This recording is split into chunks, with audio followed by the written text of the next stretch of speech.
your final product depends not only on the instructions of how you're going to add the ingredients, on how you're going to mix, but also knowing why you need to do it like that.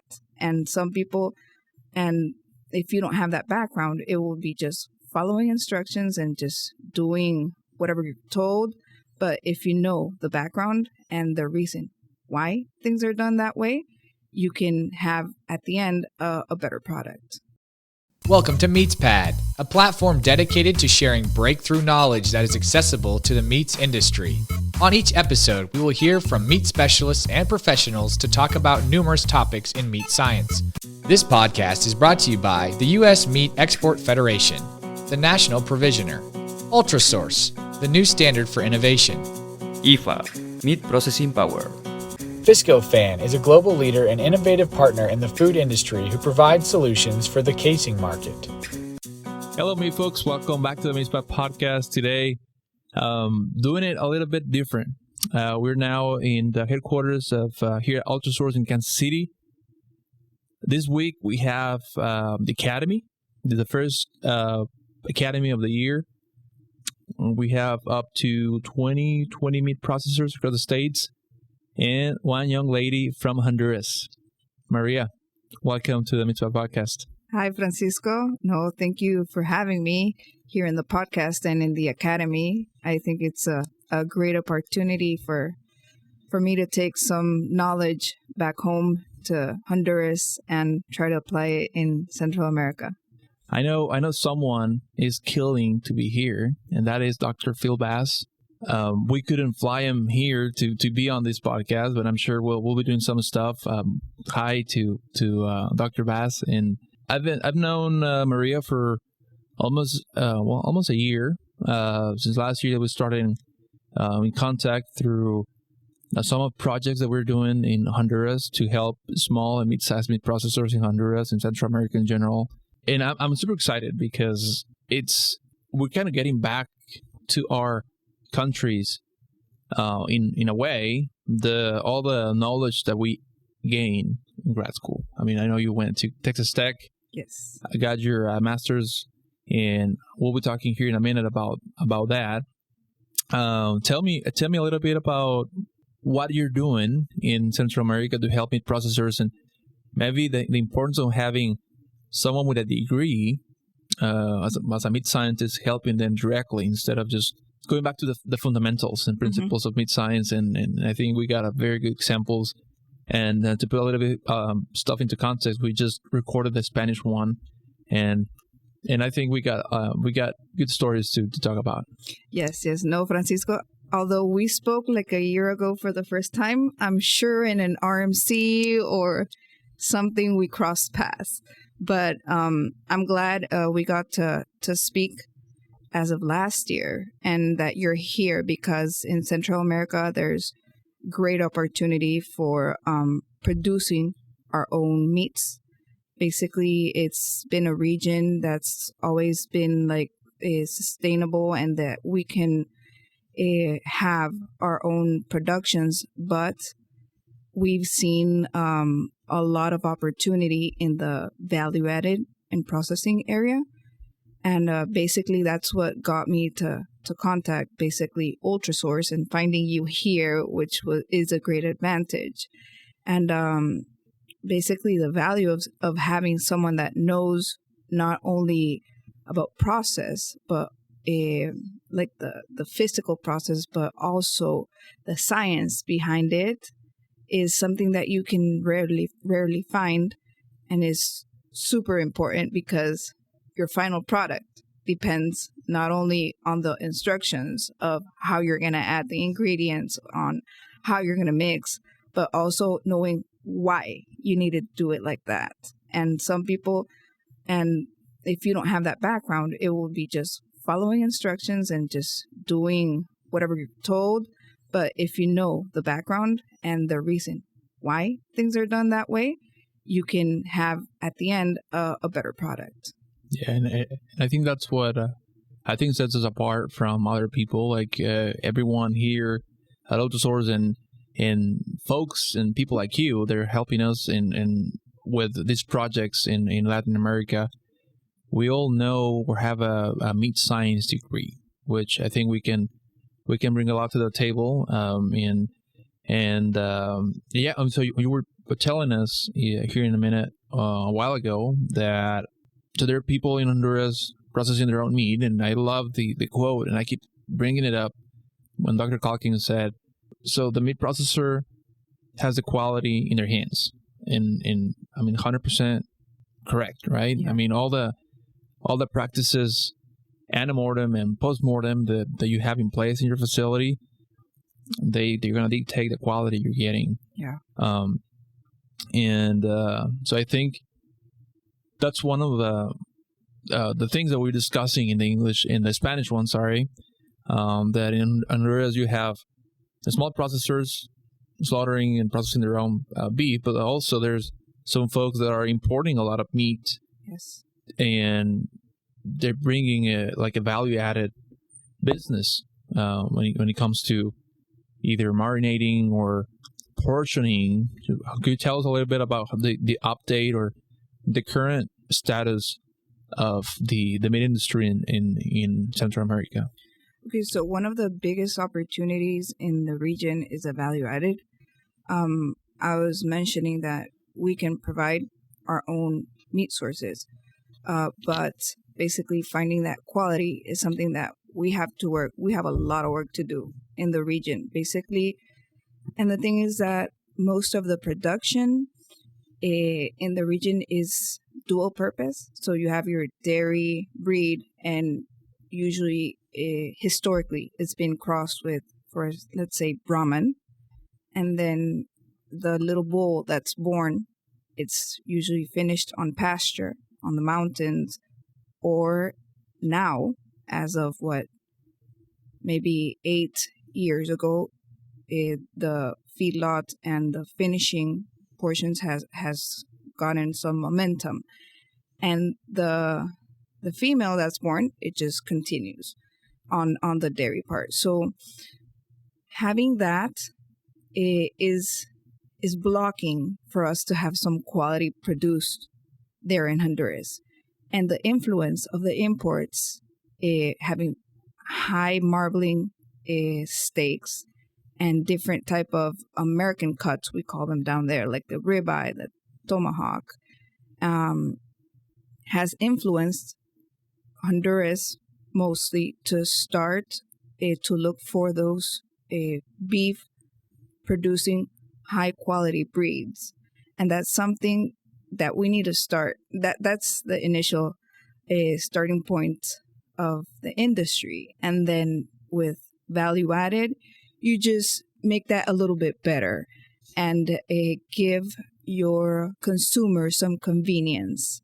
At the end of the day, we all work now, mom, dad, grandma, grandpa, like we just need to get home and open that bag and just toss it on the skillet and not waiting for it to marinate. And then, I forgot to bring the onion, the onion salt or anything. I just need to have that package ready. Just warm it up. And feed the kids. So that's basically the mechanism right now, at least in Honduras. I know Costa Rica is more advanced in the genetics part. They have a lot of Brangus, and they work with Cimental just to keep some of that dairy there.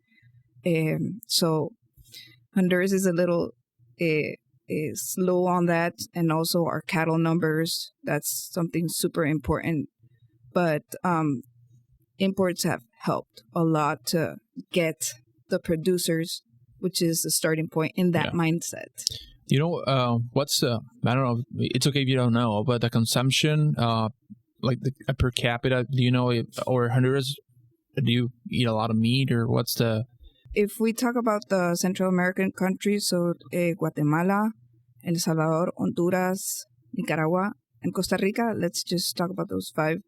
Honduras, its consumption would be like in 4th place. It's meat consumption, and also now production.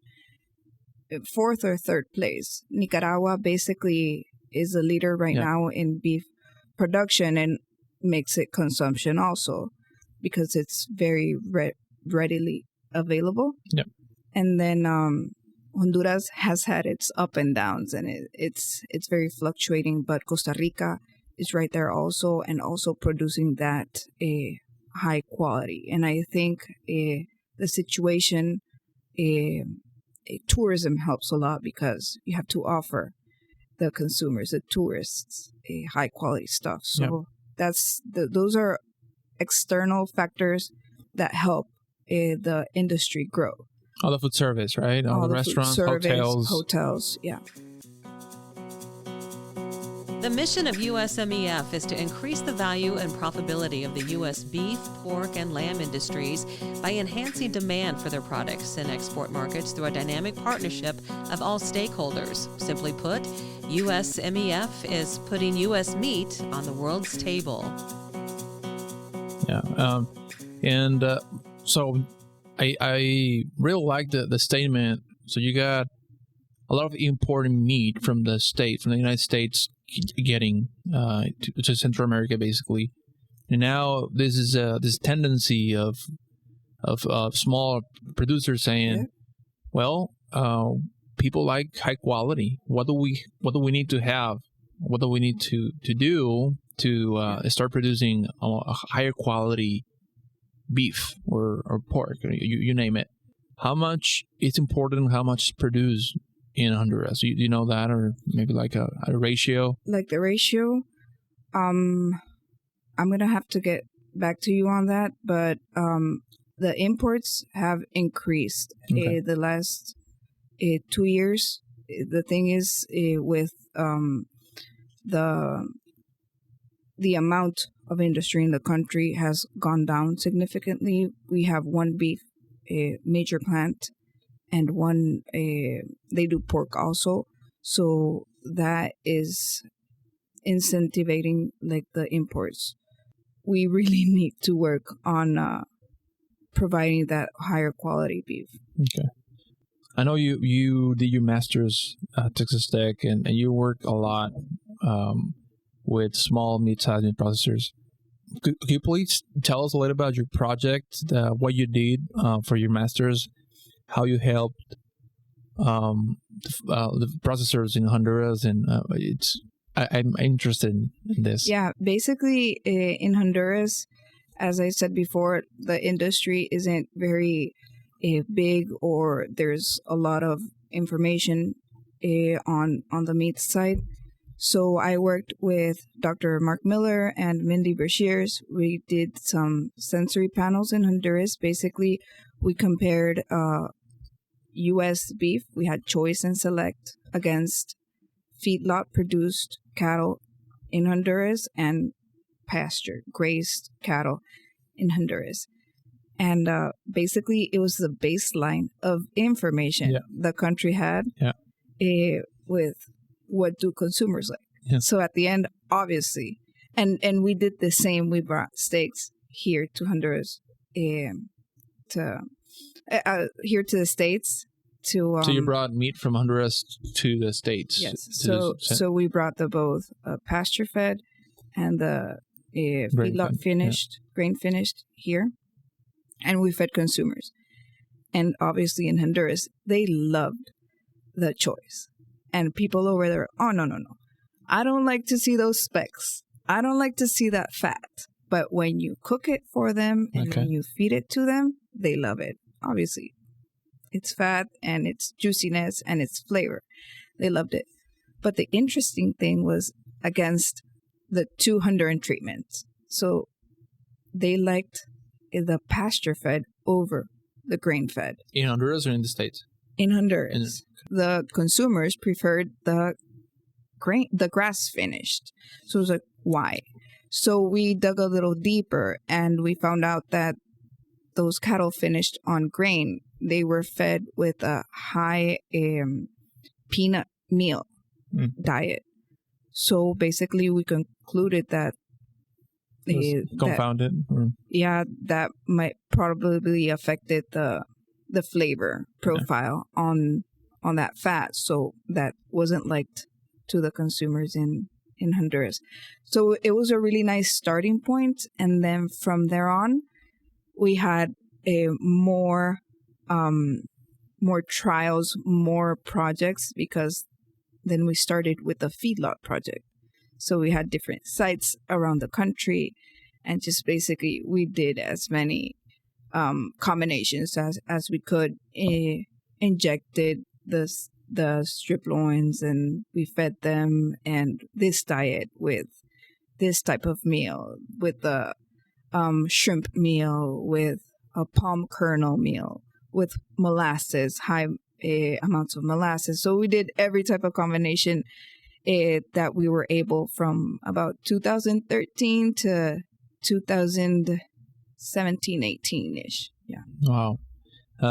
I find it very interesting. The you're saying that visually the consumers in Honduras they prefer the lean, right? I mean, Yeah, lean. so culturally speaking, also in Mexico, Latin America, people like lean meat. Yes. But when they taste it, they taste the American or the grain fed. They love it. They love it. So it's Yeah. one of the things we just culturally we're used to. But you know what? I think this is what imports have helped with is the American cuts. So basically, you have that ribeye that has the specs and the fat, and that's something that we didn't have before, like at the supermarket, and now we have it. So I think consumers are being educated with that information that, okay, if you see a steak and you see that fat, it's fine. But if they see like over there for grilling, we do like strips of meat and we toss it to the grill. If they see that with a lot of fat, they'll trim it all up.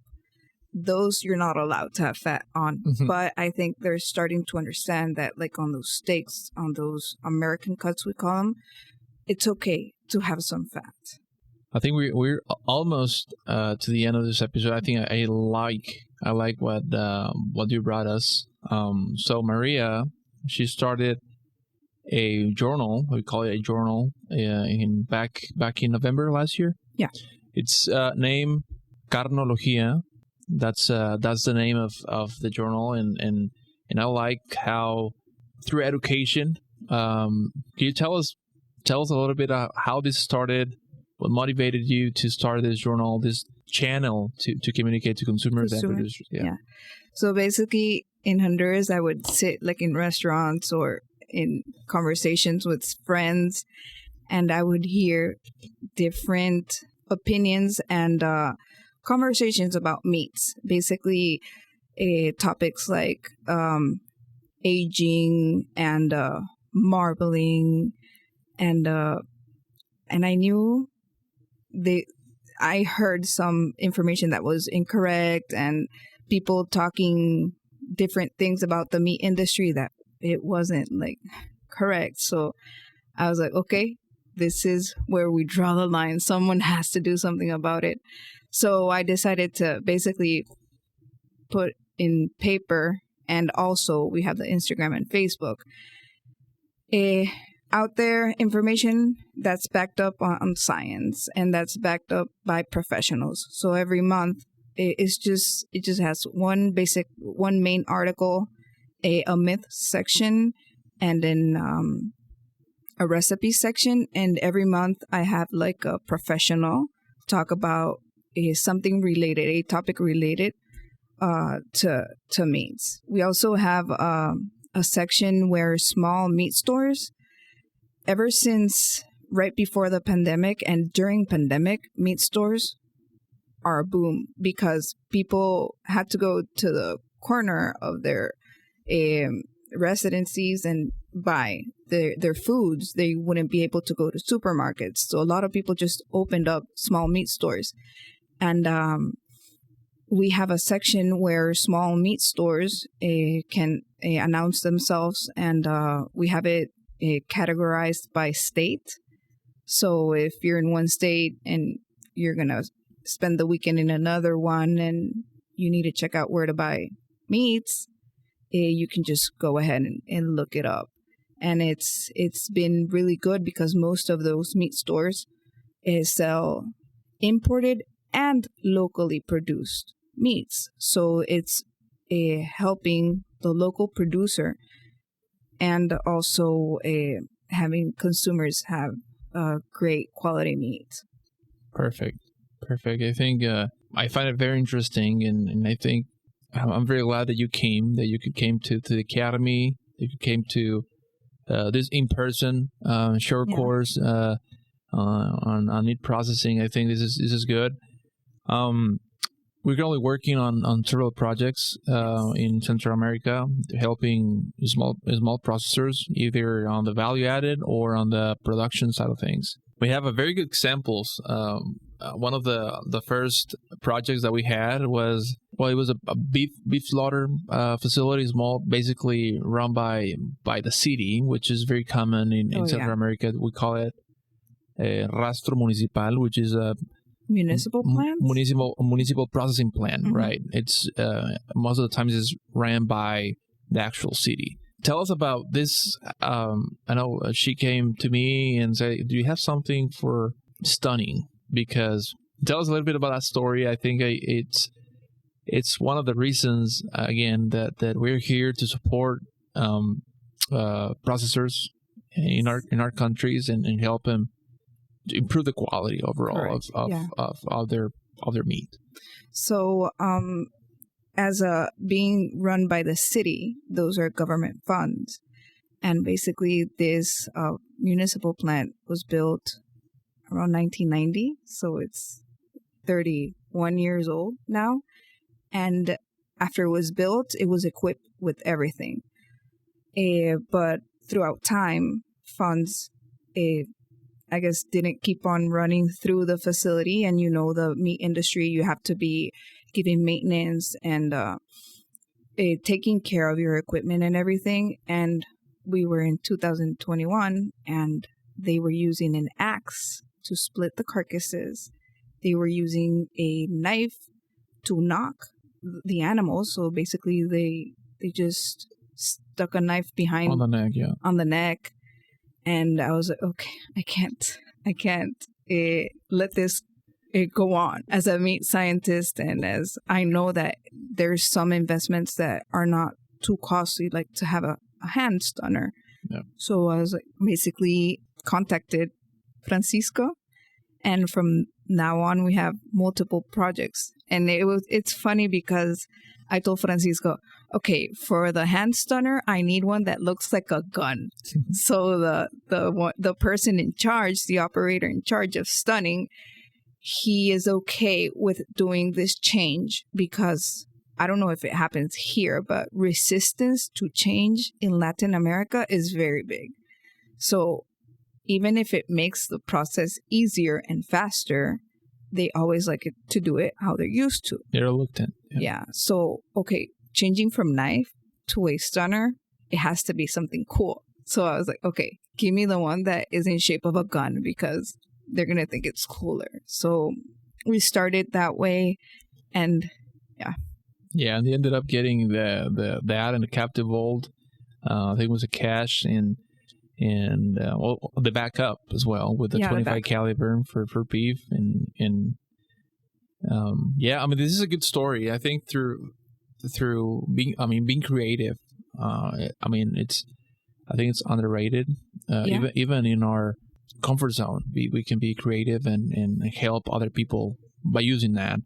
And we also, I think during that project we had, you talk about that splitting saw. We ended up, I like that picture when we shipped that IFA 287 for the splitting saw, and you sent me that picture with all those guys installing it and in the back with the saw. I think that one of the things like that made my day, and one of the things when I was telling you on the Spanish one that I was recently in Peru with our friends from USMEF in South America with Jessica Holka, and I had the opportunity to go in some plants and just try to help some folks that in this case they didn't have, so they were injecting and marinating some inside skirts, and the processor's like, this is not working. It's not tenderizing. It's tough.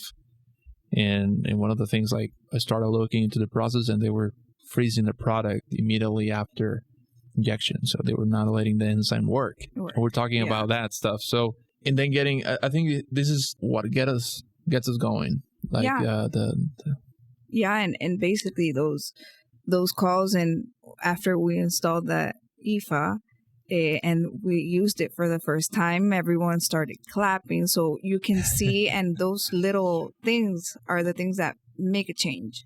The thing is having the right equipment available for the right process, because they were being offered huge splitting saws, for example, that they didn't need because they only processed 30 head per day.